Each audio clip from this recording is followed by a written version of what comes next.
I want to thank you for coming here today on this beautiful afternoon where we can actually say summer is coming to Syracuse.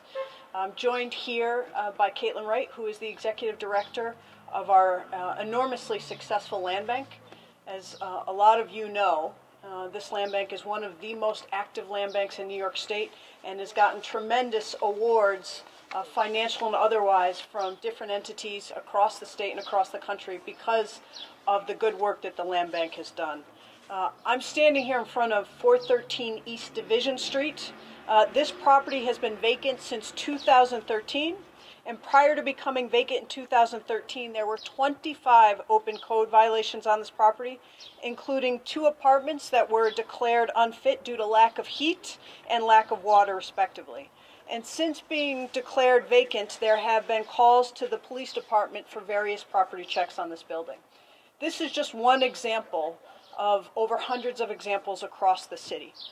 This building was slotted to be demolished under my budget that I proposed to the Common Council.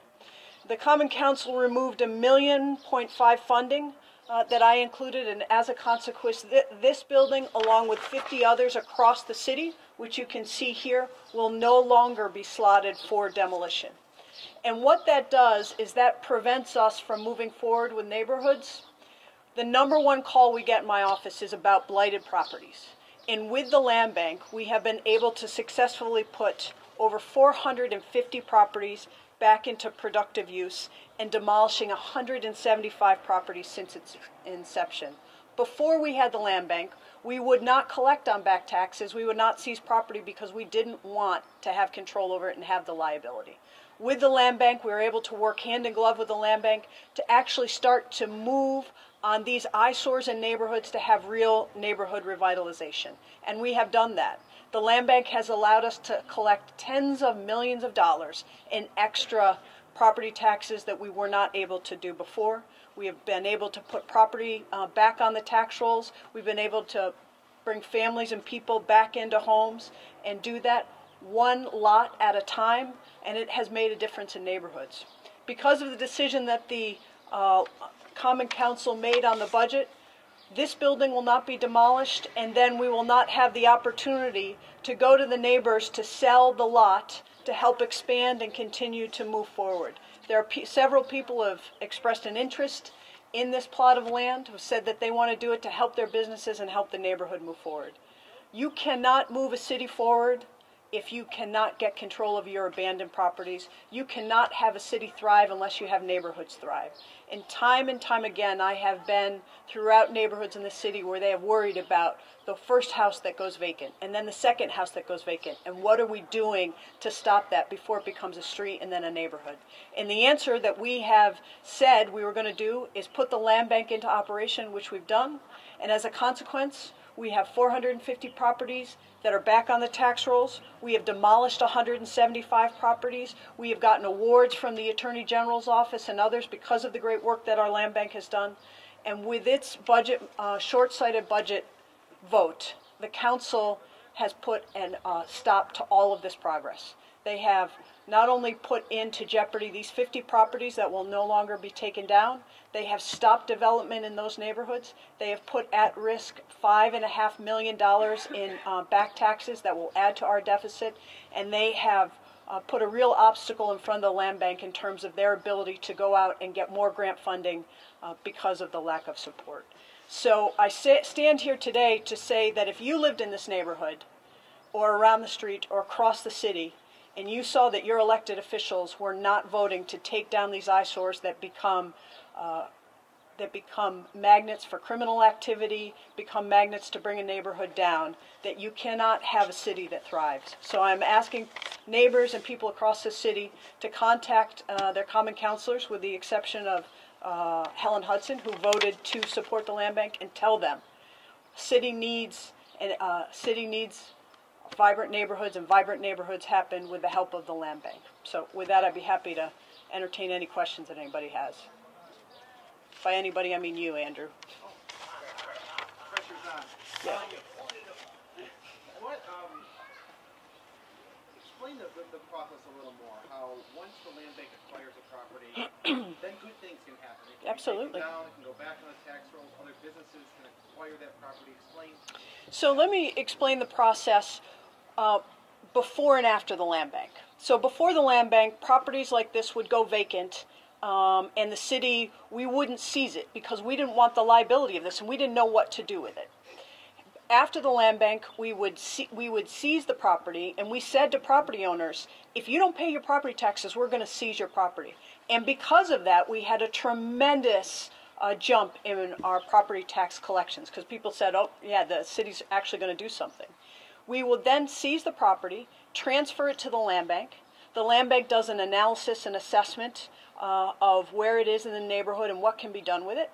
And because we have, like many cities, a really chronic problem with abandoned properties that have been abandoned for a long time, a number of these properties need to be demolished in order to move forward, that you can't renovate them and do anything. The ones that can be renovated, the ones that can be put back on the tax rolls quickly, the land bank specializes in doing that. And again, 450 properties that are amazing before and after shots of what can happen, and people in the neighborhoods thanking us for doing that. But then what they have been able to do is say, okay, this property is going to be slotted to be demolished. The property next door is a zombie property. You can work with the banks and the Attorney General's office to say, let's take care of this zombie property, and then you can package them together and sell them to the business owner next door so that he can use that to store his equipment, expand his business, and do all the things that he said to me that that's what he wants to do.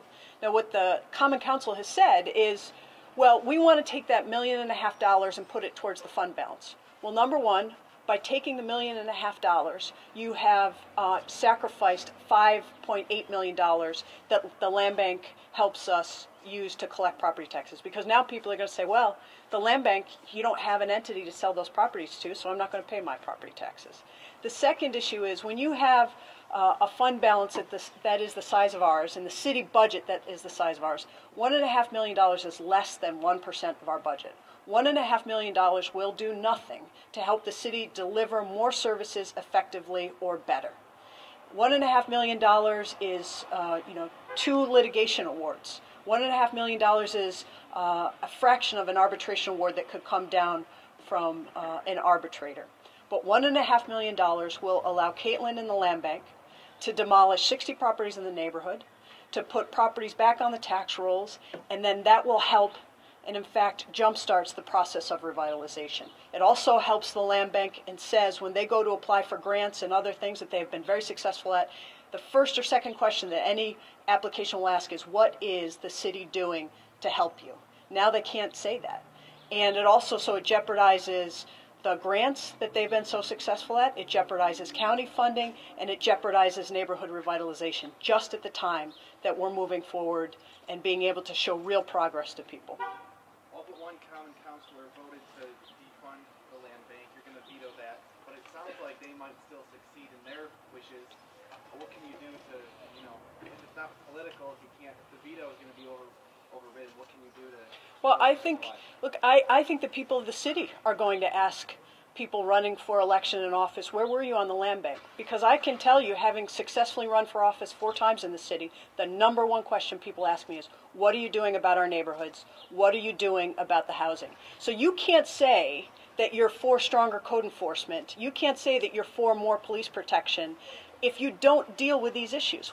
If we demolish this property, what we do is make sure that there is no longer blight, that there's no longer eyesore, and that there's no longer a magnet for criminal activity.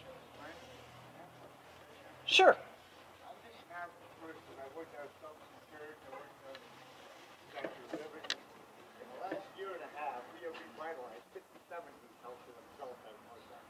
Now, we've gone back from this to other things, to other people, all over the city. Syracuse is born and raised. Now, they are everywhere, correct. Now, when we redo these places, it seems to be the codes problems are giving us hard times. We are generating, like Ms. Mahoney, your counterpart. We do a lot of work with her, Bernie, everything. The thing is, codes is messing us up. We're taking, we bring them back. We got 57 of these we bought back. I just happen to be down the street, so we just get them out. But it seems to be codes is stopping us a lot of ways. Well, I will tell you that you're not alone in talking to me about code enforcement. We take it very seriously. because as you can see, look at how close these houses are together. And they're old. And if you have faulty wiring and you have a fire start in one, all of a sudden you can have neighborhoods go. Well, sometimes, and I'll tell you, I appreciate your comment, and sometimes it depends on what side of the desk you're standing on, because if you are looking at codes and law enforcement, you want to make sure that you're doing it as strictly as possible so that we can keep people safe. Absolutely. But we're very open to working together to solve those problems so that we can all move forward. Anybody else? Yes, Dave. My first comment is I think people at code enforcement are great.